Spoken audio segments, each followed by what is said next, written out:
Hello दोस्तों आज हम बात करेंगे कि जीवन में लक्ष्य का होना ज़रूरी क्यों है। दोस्तों आइए हम जानते हैं। दोस्तों यदि आपसे पूछा जाए कि क्या आपने अपने लिए कुछ लक्ष्य निर्धारित कर रखे हैं, तो आपके सिर्फ दो ही जवाब हो सकते हैं, हाँ या ना।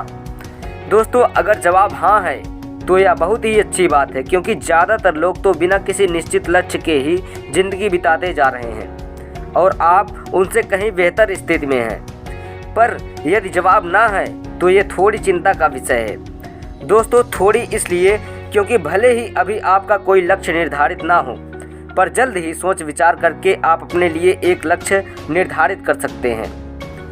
दोस्तों लक्ष्य या गोल्स क्या होते हैं। दोस्तों आइए हम जानते हैं लक्ष्य या गोल्स क्या होते हैं। दोस्तों लक्ष्य एक ऐसा कार्य है जिसे हम सिद्ध करने की लालसा रखते हैं। दोस्तों एक स्टूडेंट का लक्ष्य होता है फाइनल एग्ज़ाम में 80% से ज़्यादा मार्क्स लाना। एक एम्प्लॉय का लक्ष्य हो सकता है अपनी परफॉर्मेंस के बेसिस पे प्रमोशन पाने का। एक हाउसवाइफ का लक्ष्य हो सकता है होम बेस्ड बिजनेस की शुरुआत करना। एक ब्लॉगर का लक्ष्य हो सकता है अपने ब्लॉग की पेज रैंक 0 से 3 तक ले जाना। समाज सेवा का लक्ष्य हो सकता है किसी गांव के सभी लोगों को साक्षर बनाना। दोस्तों पॉइंट नंबर 1, सही दिशा में आगे बढ़ने के लिए।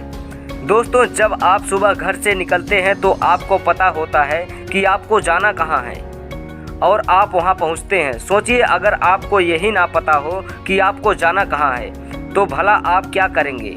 इधर उधर भटकने में ही समय व्यर्थ हो जाएगा। इसी तरह इस जीवन में भी यदि आपने अपने लिए लक्ष्य नहीं बनाए हैं तो आपकी ज़िंदगी चलती रहेगी, पर जब आप बाद में पीछे मुड़कर देखेंगे तो शायद आपको पछतावा होगा कि आपने कुछ खास अचीव नहीं किया। लक्ष्य व्यक्ति को एक सही दिशा देता है। दोस्तों उसे बताता है कि कौन सा काम उसके लिए ज़रूरी है, कौन सा नहीं। दोस्तों यदि गोल्स क्लियर हो तो हम उसके मुताबिक अपने आप को तैयार करते हैं। हमारा सबकॉन्शियस माइंड हमें उसी के अनुसार एक्ट करने के लिए प्रेरित करता है। दिमाग में लक्ष्य साफ हो तो उसे पाने के रास्ते भी साफ नज़र आने लगते हैं और इंसान उसी दिशा में काम कर सकता है और उसी दिशा में कदम आगे बढ़ा सकता है।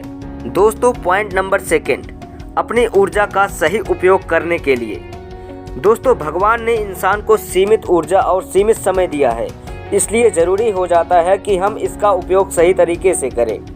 लक्ष्य हमें ठीक यही करने को प्रेरित करता है। अगर आप अपने गोल्स को ध्यान में रख कर कोई काम करते हैं तो उसमें आपका कंसंट्रेशन और एनर्जी लेवल कहीं अच्छा होता है। दोस्तों फॉर एग्जांपल, दोस्तों जब आप किसी लाइब्रेरी में बिना किसी खास किताब को पढ़ने के मकसद से जाते हैं तो आप यूं ही कुछ किताबों को उठाते हैं और उनके पन्ने पलटते हैं और कुछ पन्ने पर डालते हैं। पर वही अगर आप किसी प्रोजेक्ट रिपोर्ट को पूरा करने के मकसद से जाते हैं तो आप उसके मतलब की ही बातें चुनते हैं और अपना काम पूरा करते हैं। दोस्तों दोनों ही केसेस में आप उतना ही समय देते हैं। दोस्तों एफिशिएंसी में ज़मीन आसमान का फ़र्क होता है। इसी तरह लाइफ में भी अगर हमारे सामने कोई निश्चित लक्ष्य नहीं है तो हम यूं ही अपना एनर्जी वेस्ट करते रहेंगे और नतीजा कुछ खास नहीं निकलेगा। लेकिन इसके विपरीत जब हम लक्ष्य को ध्यान में रखेंगे तो हमारी एनर्जी सही जगह उपयोग होगी और हमें सही रिजल्ट देखने को मिलेगा।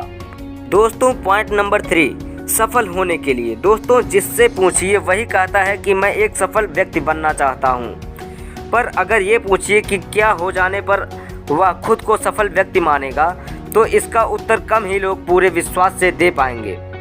सबके लिए सफलता के मायने अलग अलग होते हैं और यह मायने लक्ष्य द्वारा ही निर्धारित होते हैं। तो यदि आपका कोई लक्ष्य निर्धारित नहीं है तो आप एक औरों की नज़र में सफल हो जाते हैं।